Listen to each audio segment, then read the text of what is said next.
श्री स्वामी समर्थ. स्वागत आहे तुमचं माझ्या YouTube चॅनलवरती. आजचा दिवस तुम्हाला खूप छान, सुखाचा, समाधानाचा जाऊ देत, हीच मी स्वामींच्या चरणी प्रार्थना करते आणि आजच्या या नवीन व्हिडिओला सुरुवात करते.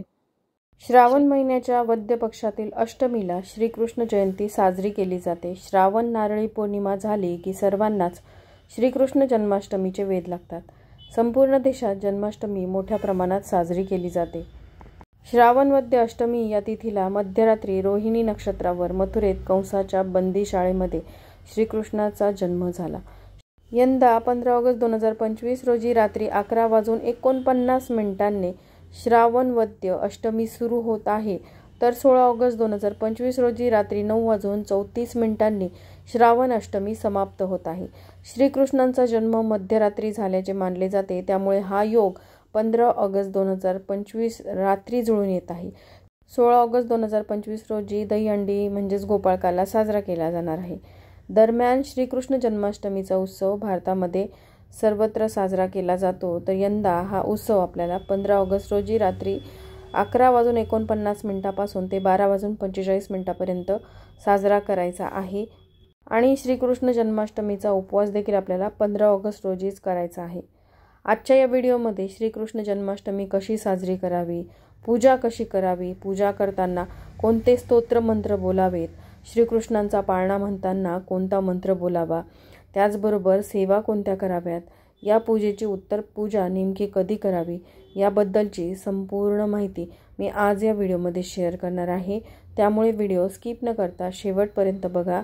चॅनलवरती पहिल्यांदा आला असाल तर सबस्क्राईब करा आणि असेच नवनवीन माहितीपूर्ण व्हिडिओ बघण्यासाठी बेल आयकॉनलाही क्लिक करा. त्यामुळे जेव्हाही मी नवीन व्हिडिओ अपलोड करेल तेव्हा त्याचं नोटिफिकेशन सर्वात आधी तुम्हाला मिळेल आणि तुम्ही एक पण व्हिडिओ मिस करणार नाही. तर यंदा 15 ऑगस्ट 2025 रोजी श्रीकृष्ण जन्माष्टमी साजरी केली जाणार आहे. या दिवशी मध्यरात्री 12च्या सुमारास कृष्णांचा जन्म झाला होता, त्यामुळे मध्यरात्रीची पूजा करणे खूप शुभ मानले जाते. कृष्ण जन्माष्टमीचा उपवास आपल्याला 15 ऑगस्ट रोजी दिवसभर ठेवायचा आहे. दुसऱ्या दिवशी 16 ऑगस्ट रोजी हा उपवास सोडायचा आहे.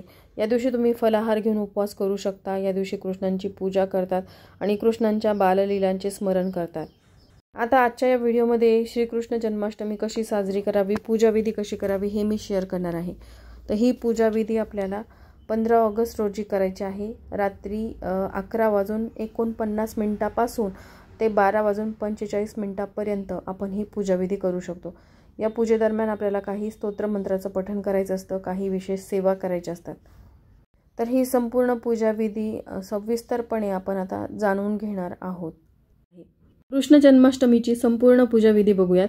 तर सगळ्यात आधी आपल्याला देवघरासमोर एक चौरंग ठेवायचा आहे. चौरंगावरती आपल्याला एक लाल रंगाचं किंवा पिवळ्या रंगाचं वस्त्र अंथरायचं आहे आणि सगळ्यात आधी आपल्याला दीप प्रज्वलित करायचा आहे. कोणत्याही सेवेची, पूजेची सुरुवात ही दिव्याच्या साक्षीने होते, म्हणून दिव्याचं पूजन करून मग आपल्याला ह्या पूजेला सुरुवात करायची आहे. दिव्याला देखील धूप वगैरे ओवाळून घ्यायचं आणि अशा प्रकारे पूजा करून झाल्यानंतर मग दुसरी पूजा जी असते ती म्हणजे श्री गणेशांचं पूजन आपल्याला करायचं आहे. तर गणेशांची मूर्ती तुमच्या देव्हाऱ्यातील तुम्ही घेऊ शकता किंवा तुम्ही सुपारी स्वरूप गणपतींना देखील या पूजेसाठी घेऊ शकता. तर मी इथे मूर्ती घेतलेली आहे. तर एक ताम्हण घ्यायचं, ताम्हणामध्ये मूर्ती किंवा सुपारी ठेवायची आणि सगळ्यात आधी ओम गण गणपती नमः या मंत्राचा जप करत 3 वेळा पाण्याने, 3 वेळा पंचामृताने असा गणपतींवरती अभिषेक करायचा आहे. अभिषेक करून झाल्यानंतर तुम्हाला 2 जोड विड्याची पानं घ्यायची आहेत. त्यावरती थोड्याशा अक्षता ठेवायच्या. विड्याची पानं नसतील तर खाली अक्षता ठेवून त्यावरती गणपतींची मूर्ती किंवा सुपारी स्वरूप गणपतींना तुम्हाला स्थापन करायचं आहे. श्री गणेशांचं तुम्हाला पंचोपचारे पूजन करायचं आहे, ज्यामध्ये गणेशांना तुम्हाला गंध, अक्षदा, लाल रंगाचं जास्वंदाचं फूल, तुमच्याकडे दुर्वा असतील तर दुर्वा अर्पण करायच्या आहेत आणि धूप दीप ओवाळून घ्यायचा. बाप्पांना तुम्हाला गुळ खोबऱ्याचा किंवा साखरेचा नैवेद्य अर्पण करायचा आहे. गणपती बाप्पांचं पूजन करून झाल्यानंतर मग तुम्हाला बाळकृष्णांच्या पूजेला सुरुवात करायची आहे. त्यासाठी तुम्हाला एक काकडी घ्यायची आहे. काकडी मधोमध अशी कापून घ्यायची आहे. मधला भाग तुम्हाला पूर्ण गर जो आहे काकडीच्या आतमधला तो काढून घ्यायचा आणि मध्ये तुम्हाला कापूस ठेवायचा आहे. आता अशा प्रकारे बऱ्याच ठिकाणी पूजा करतात, म्हणजेच काकडी म्हणजे गर्भाशय आणि गर्भाशयामध्ये आपल्या देव्हाऱ्यात असलेल्या बाळकृष्णांची मूर्ती पूजा मुहूर्तापर्यंत ठेवतात.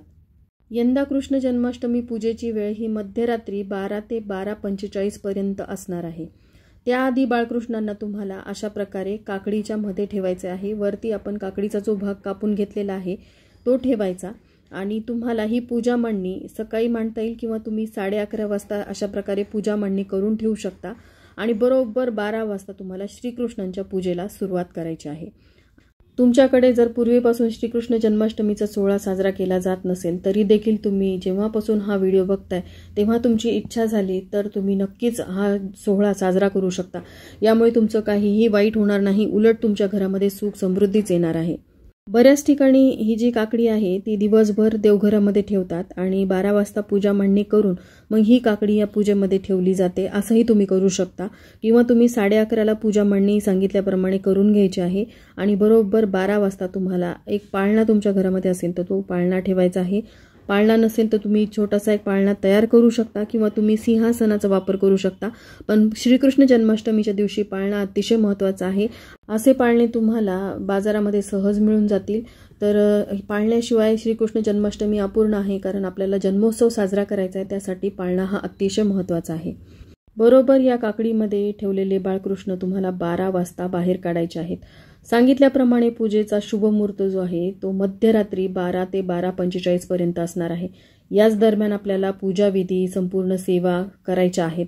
त्यासाठी आपल्याला 12 वाजता बाळकृष्णांची मूर्ती अशा प्रकारे काढून घ्यायची आहे. आता जर तुमच्याकडे असं काकडीमध्ये बाळकृष्णांना ठेवत नसतील तर तुम्ही तुमच्या प्रथेनुसार परंपरेनुसार बाळकृष्णांच्या मूर्तीला पूजेमध्ये ठेवू शकता. आता आपल्याला बाळकृष्णांच्या मूर्तीवरती अभिषेक करायचा आहे. सगळ्यात महत्त्वाचं म्हणजे ज्यांना संतान प्राप्ती होत नाही त्यांनी ही पूजाविधी जोडीने करावी. त्यांना संतान प्राप्तीचे योग जुळून येतील एवढी ही प्रभावी सेवा आहे. तर पहा, त्यासाठी आपल्याला एक ताम्हण घ्यायचं आहे. ताम्हणामध्ये फुलांच्या पाकळ्या टाकायच्या, त्यामध्ये बाळकृष्णांची मूर्ती ठेवायची.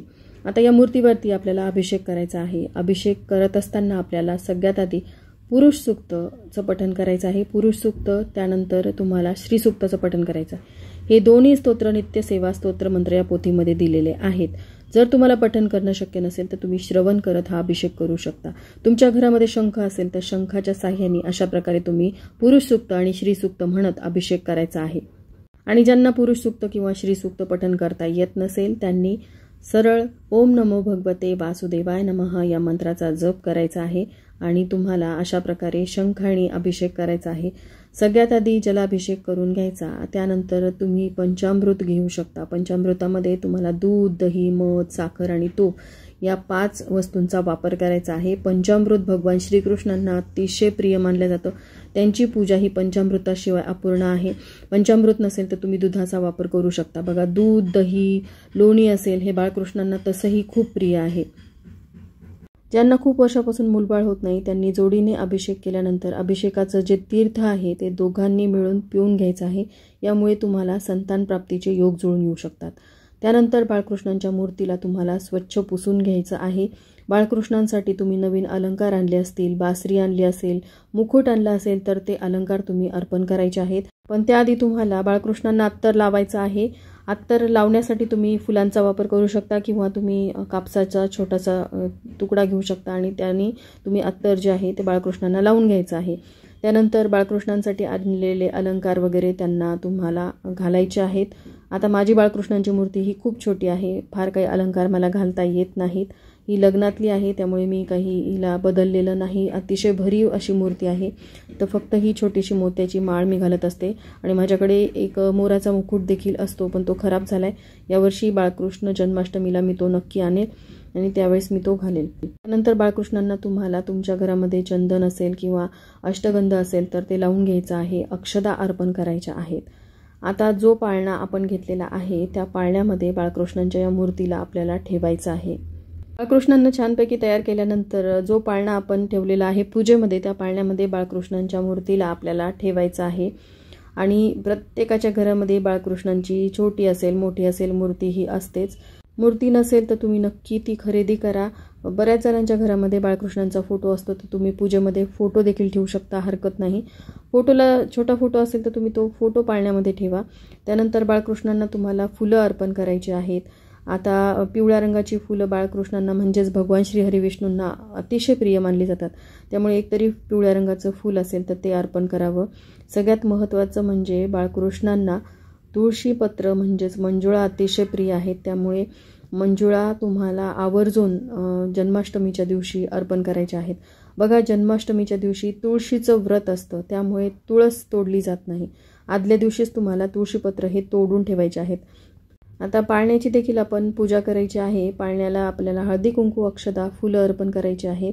आणि ही सगळी पूजाविधी झाल्यानंतर सगळ्यात महत्त्वाचं म्हणजे जन्माष्टमीच्या दिवशी नैवेद्य काय अर्पण करावा. आता बऱ्याच ठिकाणी नैवेद्य अर्पण करण्याची पद्धत ही वेगवेगळी आहे. तर आपापल्या प्रथेनुसार परंपरेनुसार बाळकृष्णांना नैवेद्य अर्पण करू शकता. आमच्याकडे बाळकृष्णांना सुंठवडा जो आहे तो अर्पण केला जातो. यासोबतच पंजिरी म्हणजे धणापूड आणि गूळ मिक्स करून ती पंजिरी तयार केली जाते. सोबतच बाळकृष्णांना लोणी आणि दूध आणि पोह्याचा नैवेद्य या 4 गोष्टी आवर्जून अर्पण केल्या जातात. फळांचा नैवेद्य देखील अर्पण केला जातो. आता हा नैवेद्य अर्पण करत असताना तुम्हाला या नैवेद्यावरती तुळशीपत्र ठेवायचं आहे. बघा, भगवान श्रीहरी विष्णू म्हणजेच बाळकृष्ण हे तुळशीपत्राशिवाय नैवेद्य ग्रहण करत नाहीत. तसं तर श्रीकृष्ण जन्माष्टमीला 56 प्रकारचे भोग देखील तुम्ही बनवू शकता, पण नैवेद्य यथाशक्ती आणि तुमच्या प्रथेनुसार परंपरेनुसार बाळकृष्णांना प्रिय असलेला नैवेद्य आपल्याला अर्पण करायचा आहे. जी घरात फळं असतील ती फळं ठेवा. त्यानंतर सांगितल्याप्रमाणे सुंठवडा किंवा तुम्ही ड्रायफ्रूट्स ठेवू शकता. प्रत्येक वस्तूवरती तुम्हाला तुळशीपत्र ठेवायचं आहे. तुळशीपत्र ठेवत असताना ते पालथं करून ठेवायचं. देठ जो आहे तो देवाकडे असावा. अशा प्रकारे तुम्हाला प्रत्येक पदार्थावरती तुळशीपत्र ठेवायचं आहे. नैवेद्याभोवती तुम्हाला पाणी फिरून घ्यायचं आहे. अशा प्रकारे पंचोपचारे बाळकृष्णांची पूजा झाल्यानंतर मग तुम्हाला बाळकृष्णांचा पाळणा हलवायचा आहे. लक्षात ठेवा, ही जी सेवा आहे ती आपल्याला मध्यरात्री 12 ते 12:45 मिनिटापर्यंतच करायची आहे. या दिवशी जागरण करावं असं म्हणतात. जोपर्यंत पूजाविधी होत नाही तोपर्यंत भजन कीर्तन नामस्मरण करावं. पण आता घरामध्ये असलेली वयोवृद्ध असतील, छोटी मुलं असतील, त्यांना जागरण शक्य नसतं. त्यामुळे घरातील कर्त्या व्यक्तींनी आवर्जून जागरण करावं. रात्री सर्वांनी बाळकृष्णांचा पाळणा हलवावा. पाळण्याची गाणी जी आहेत ती तुम्हाला यूट्यूबवरती सहज मिळून जातील. ती गाणीसुद्धा तुम्हाला गायची आहेत. 1-2 गायली तरी चालतात. सगळ्यांनी अशा प्रकारे पाळणा बाळकृष्णांना द्यायचा आहे, हलवायचा आहे. पाळणा हलवून झाल्यानंतर मग आपल्याला बाळकृष्णांची जी आरती आपल्याला येते ती आपल्याला आरती करायची आहे. बाळकृष्णांची आरती तुम्हाला नित्यसेवा स्तोत्रमंत्र या पोथीमध्ये सुद्धा मिळेल किंवा तुम्ही यूट्यूबवरती बाळकृष्णांची आरती लावून देऊ शकता. आरती करत असताना सगळ्यात आधी आपल्याला श्री गणेशांची आरती करायची आहे आणि त्यानंतर बाळकृष्णांची आरती करायची आहे. ही आरती करून झाल्यानंतर आपल्याला सेवा देखील करायच्या आहेत. सेवा अतिशय महत्त्वाची आहे, त्यामुळे सेवा करायला आपल्याला चुकायचं नाही. ही पूजाविधी तुमची 15-20 मिनिटांमध्ये होऊन जाईल आणि त्यानंतर आपल्याला सेवा देखील करायची आहे. तर सेवेमध्ये काय करायचे तर पहा, नित्यसेवा स्तोत्रमंत्र ही पोथी तुमच्याकडे असेल तर त्यामध्ये असलेला गीतेतील 15वा अध्याय तुम्हाला पठण करायचा आहे. त्यानंतर तुम्हाला गीतेची 18 नावं देखील घ्यायची आहेत. लक्षात ठेवा, ही सेवा आपल्याला श्रीकृष्णांचा पाळणा हलवल्यावरच करायची आहे. तर गीतेचा 15वा अध्याय आणि गीतेची 18 नावं वाचून झाल्यानंतर तुम्हाला एक मंत्र देखील पठण करायचा आहे. तो मंत्र असा आहे, क्लीम कृष्णाय गोविंदाय गोपीनाथ वल्लभाय स्वाहा. पुन्हा एकदा सांगते, क्लीम कृष्णाय गोविंदाय गोपीनाथ वल्लभाय स्वाहा. स्क्रीनवरती फ्लॅश झालेला जो मंत्र आहे तुम्ही जास्तीत जास्त 108 वेळा आणि कमीत कमी 16 वेळा तरी पठण करायचा आहे. ही सेवा करून झाल्यानंतर मग तुम्हाला एक प्रश्न पडू शकतो, आता श्रावण सोमवारचा उपवास आपण कधी सोडायचा आहे. तर पहा, आपण श्रावण सोमवार आणि श्रीकृष्ण जन्माष्टमी एकाच दिवशी आल्यामुळे तुम्हाला जन्माष्टमीचा उपवास जो आहे तो सोमवारीच करायचा आहे. आता तुम्हाला हा जो उपवास आहे तो त्या रात्री म्हणजेच मध्यरात्री तुमची ही सगळी सेवा झाल्यानंतर जोही नैवेद्य आपण बाळकृष्णांना अर्पण केलेला आहे त्या नैवेद्यामधलं तुम्ही पंजिरी खाऊ शकता. तुम्ही जे दही पोहे आहेत ते खाऊ शकता आणि तुमचा उपवास सोडू शकता. आता बऱ्याच जणांना हे पटणार नाही, तर ते दुसऱ्या दिवशी सकाळी त्यांची ह्या पूजेची उत्तर पूजा वगैरे झाल्यावर उपवास सोडू शकतात. कारण 12 वाजता सहसा कोणालाही जेवण जात नाही. त्यामुळे मग अशा प्रकारे तुम्ही दुसऱ्या दिवशी म्हणजेच दुसराच दिवस सुरू झालेला असतो, मंगळवारी रात्री म्हणजेच 12 वाजताच आपण पूजा करणार आहोत. पण ज्यावेळेस आपण सकाळी उठतो त्यानंतर आपण देवपूजा करून ही पूजा जी आहे याची उत्तर पूजा करणार आहोत. उत्तर पूजा झाल्यानंतर मग तुम्ही उपवास जो आहे तो सोडू शकता.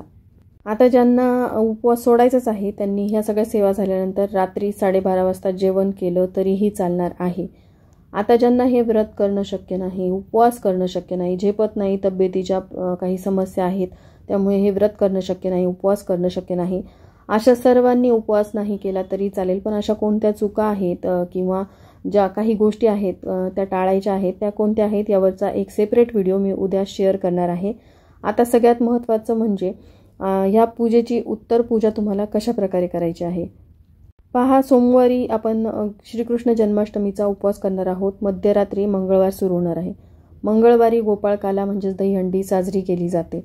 आता दुसऱ्या दिवशी तुम्ही काय करायचं आहे की सकाळी उठल्यानंतर आंघोळ वगैरे झाली की देवपूजेच्या आधीच तुम्हाला ही पूजा मांडणी जी आहे हिची उत्तर पूजा करून घ्यावी लागणार आहे. कारण देवघरासमोरच तुम्ही ही पूजा मांडणी केलेली असेल तर तुम्हाला ही पूजा उचलूनच मग देवपूजा करता येईल. तुम्ही साईडला मांडली असेल तर तुम्ही आधी देवपूजा करू शकता आणि त्यानंतर या पूजेची उत्तर पूजा करू शकता. तर उत्तर पूजा करण्यासाठी काय करायचं की फक्त तुमच्या ह्या पूजेमध्ये असलेला दिवा सुरू असला पाहिजे. नसेल तर तुम्ही तो सुरू करायचा आहे. त्यानंतर ह्या संपूर्ण पूजा विधीवरती तुम्हाला अक्षता अर्पण करायच्या आहेत. पण त्याआधी बाळकृष्णांच्या मूर्तीला तुम्हाला हातात घ्यायचं आहे. त्यानंतर संपूर्ण पूजेवरती तुम्हाला अक्षता अर्पण करायच्या. त्यानंतर सगळी पूजा जी आहे ती तुम्हाला उचलून घ्यायची आहे. बाळकृष्णांच्या मूर्तीला तुम्हाला देव्हाऱ्यात ठेवायचं आहे. श्री गणेशांची मूर्ती जी आपण या पूजेमध्ये घेतली होती ती देखील आपल्याला देव्हाऱ्यात ठेवायची. आणि जो नैवेद्य आहे तो सांगितल्याप्रमाणे संपूर्ण कुटुंबातील सदस्यांनी मिळून खायचा. अगदी आजूबाजूच्या लोकांना देखील हा नैवेद्य तुम्ही देऊ शकता प्रसादास्वरूप. आणि या पूजेमध्ये ठेवलेला प्रसाद जो आहे तो प्रत्येकाला वाटप करावा असं म्हणतात. तर अशा प्रकारे तुम्हाला या पूजेची उत्तर पूजा करायची आहे दुसऱ्या दिवशी सकाळी. किंवा तुम्ही दहीहंडी गोपाळकाला करत असाल तर ती सेवा म्हणजे ती पूजाविधी करून मग तुम्ही या पूजेची उत्तर पूजा करू शकता. तर चला, झालेली सेवा मी श्रीकृष्णांच्या चरणी अर्पण करते. इथेच व्हिडिओचा एंड करते. व्हिडिओ आवडला असेल, हेल्पफुल वाटला असेल तर लाईक, शेअर, सबस्क्राईब करा. श्री स्वामी समर्थ.